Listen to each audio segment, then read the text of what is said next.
You know, people talk about being alone like it's this scary, heavy thing. Like if you're by yourself, you must be lonely or something must be missing. But that's not always true. Sometimes being alone can be the most freeing thing in the world. Hey everyone, welcome back to another video. I hope you're doing well. Today I want to share something that's a little more personal about being alone and why it doesn't have to mean being lonely. So I just wanted to take you on a journey through some of my artwork throughout the year, but also just sit and talk with you for a bit. So if you got your favorite drink on hand, a little coffee, a little tea, grab it, sit back, relax. While my art says a lot, there's something personal I've been wanting to share.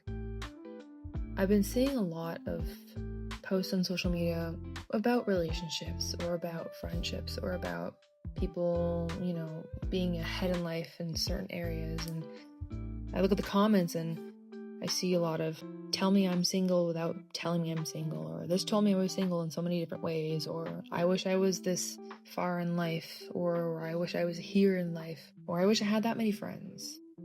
Your feelings are valid, all right? So many people feel this way. I am one of them.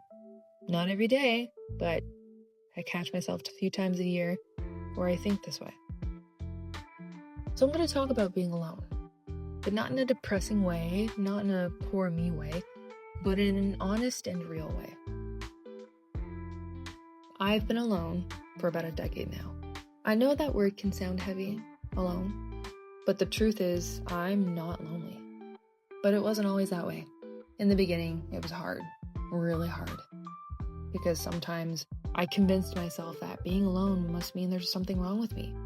Or if we're alone too long while others move forward, building their families, checking all the so-called societal boxes, we must not measure up. That if you don't have someone, whether it's relationship or friendship, or even family, you must not be lovable. For a while, I believed that. I used to sit in silence and wonder, am I not enough?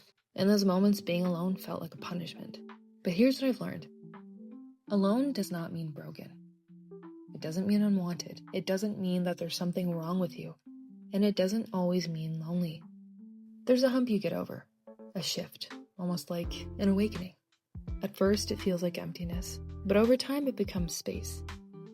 Space to breathe, space to create, space to just be yourself without asking for permission.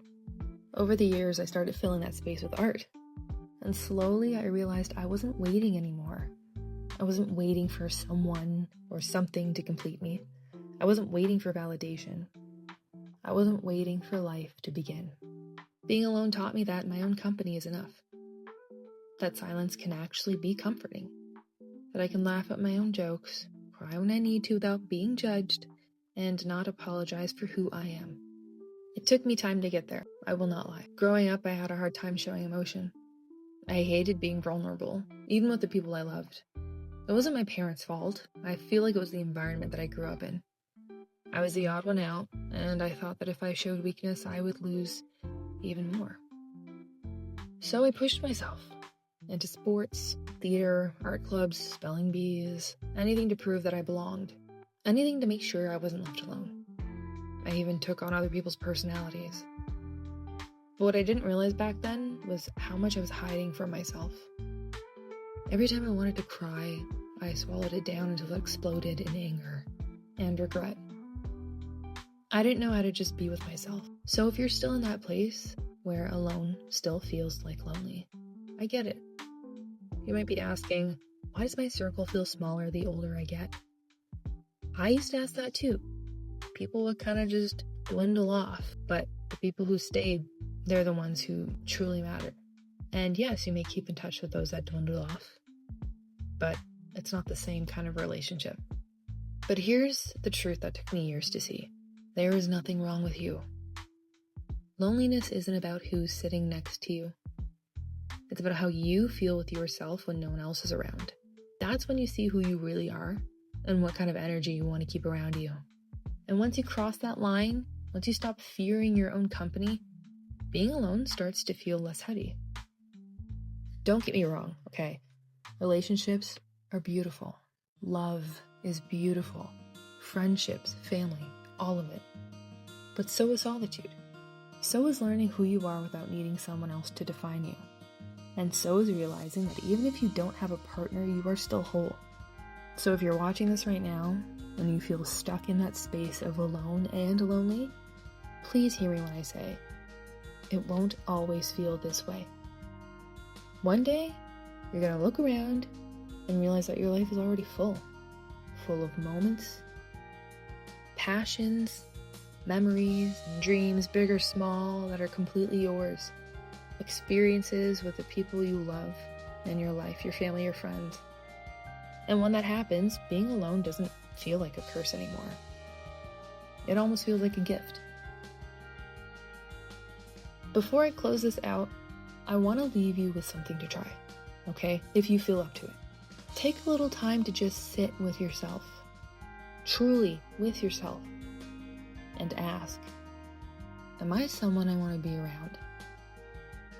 Do I enjoy my own company? Do I value who I am, respect who I am, appreciate who I am?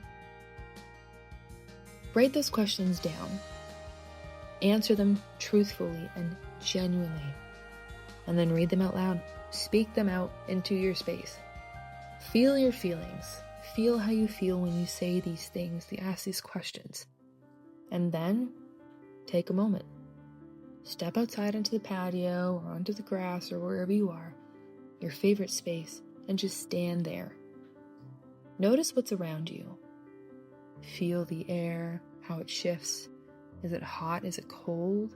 Is there wind? Do you hear water, rain? Feel the ground beneath you. Is it gravel, rocks? Is it soft?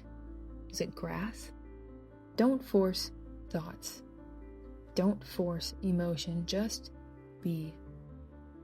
Then, when you come back inside, write down what came up for you in your head when you thought about the space you were in and how you felt. And then, look at the answers you wrote down for the questions you wrote earlier. Is it different? Are there things that you want to write down that you want to improve on? It doesn't have to be life-changing. It can be small, simple, ordinary. But it's a step, right? Time waits for no one.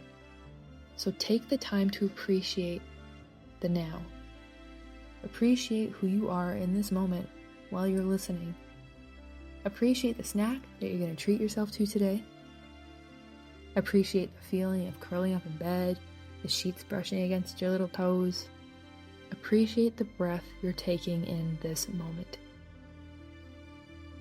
Because this moment, right now, is yours. And you deserve to feel at home in it.